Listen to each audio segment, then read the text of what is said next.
So hello guys, welcome back to the channel. तो आज की इस वीडियो में हम पढ़ने वाले हैं क्लास 7 साइंस का first chapter nutritions in plants. In class 6 you learn that food is essential for all living organisms. Class 6 में आपने ये सीखा है कि जो फूड है वो हर एक लिविंग ऑर्गेनिज्म के लिए एसेंशियल है, इम्पोर्टेंट है। हर एक लिविंग ऑर्गेनिज्म को फूड की ज़रूरत पड़ती है। You also learn that carbohydrate, protein, fat, vitamins and minerals are components of food. आपने ये भी पढ़ा होगा कि जो carbohydrate, protein, fats, vitamins and minerals हैं वो सब फूड के कंपोनेंट्स हैं।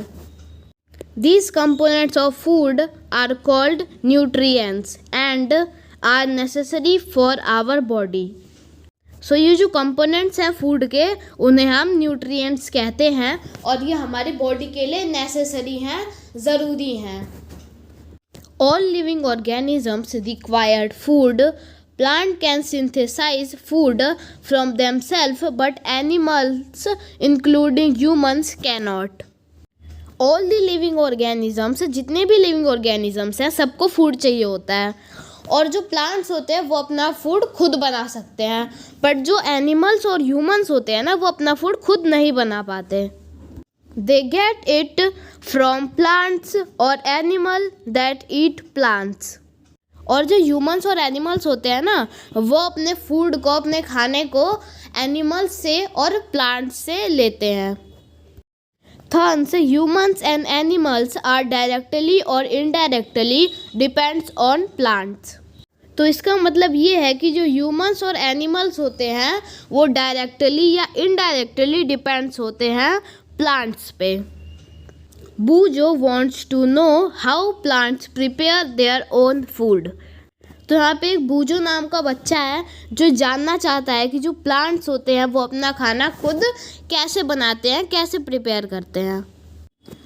1.1 mode of nutrients in plants. Plants are the only organisms that can prepare food for themselves by using water, carbon dioxide and minerals. Plant होते हैं ना वो बस अकेले ऐसे ऑर्गेनिज्म होते हैं जो अपना खाना खुद से बना सकते हैं water, carbon dioxide and minerals का इस्तेमाल करके। The raw materials are present in their surrounding. जो रॉ मटेरियल्स होते हैं वो इनके आसपास प्रेजेंट होते हैं। The nutrients enable living organisms to build their body, to grow, to repair damaged parts of their body and provide the energy to carry out life process.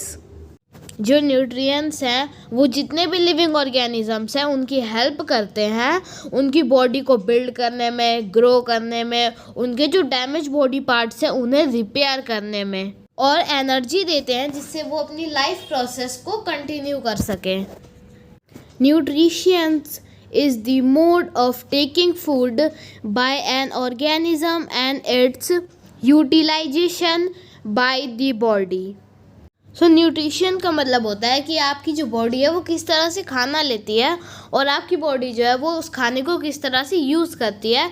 इस mode को हम कहते हैं न्यूट्रिशन।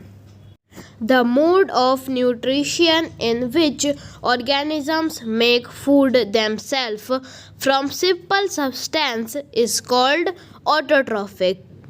तो खाना हासिल करने के उस मोड को जिसमें जो ऑर्गेनिजम्स होते हैं वो अपना खाना खुद से बनाते हैं उसे हम कहते हैं autotrophic. Auto is equal to self and trophs is equal to nourishment. Auto का मतलब होता है खुद से, ट्रॉप्स का मतलब होता है पोषण, और ये दोनों वर्ड्स मिलके बन जाते हैं autotrophs. Therefore plants are called autotrophs. तो इसलिए जो प्लांट्स होते हैं उन्हें ऑटोट्रॉफ कहते हैं। Animals and most other organisms take in food prepared by plants. Animal और जो अदर ऑर्गेनिजम्स हैं वो खाना जो लेते हैं वो प्रिपेयर्ड बाय प्लांट्स, वो उन्हें प्लांट्स प्रिपेयर करते हैं।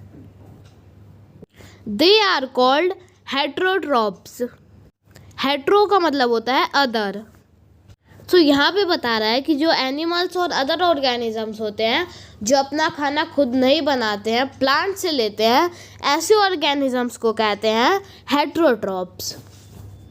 पहेली wants to know why our body cannot make food from carbohydrate, water and minerals like plant do।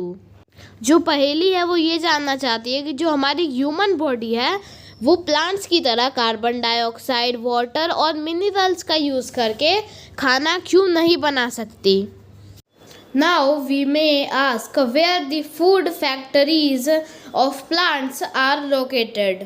सो जो फूड की फैक्ट्री होती है जहाँ फूड बनता है वो कहाँ लोकेटेड होती है, वो कहाँ होती है।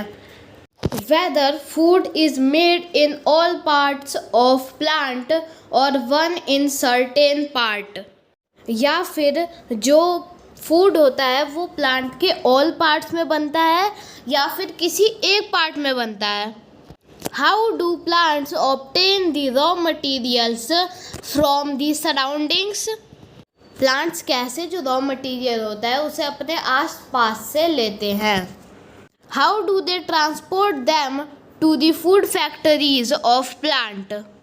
और जो प्लांट्स होते हैं वो रॉ मटेरियल्स को फूड फैक्ट्री जो होती है प्लांट की उस तक कैसे पहुंचाते हैं, कैसे ट्रांसपोर्ट करते हैं।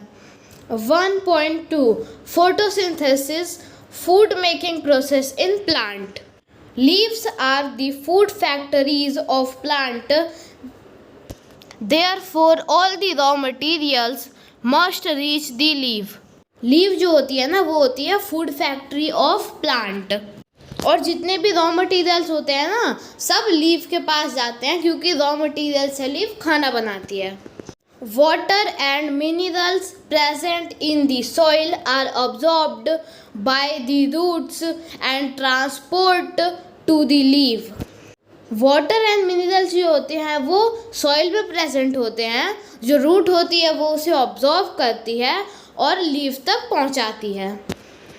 Carbon dioxide from the air is taken in through the tiny pores present on the surface of leaves। These pores are called by guard cells। Such pores are called stomata।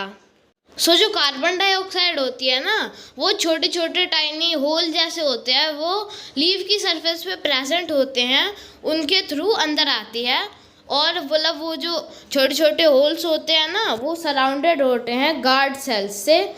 उन छोटे छोटे holes को कहते हैं stomata.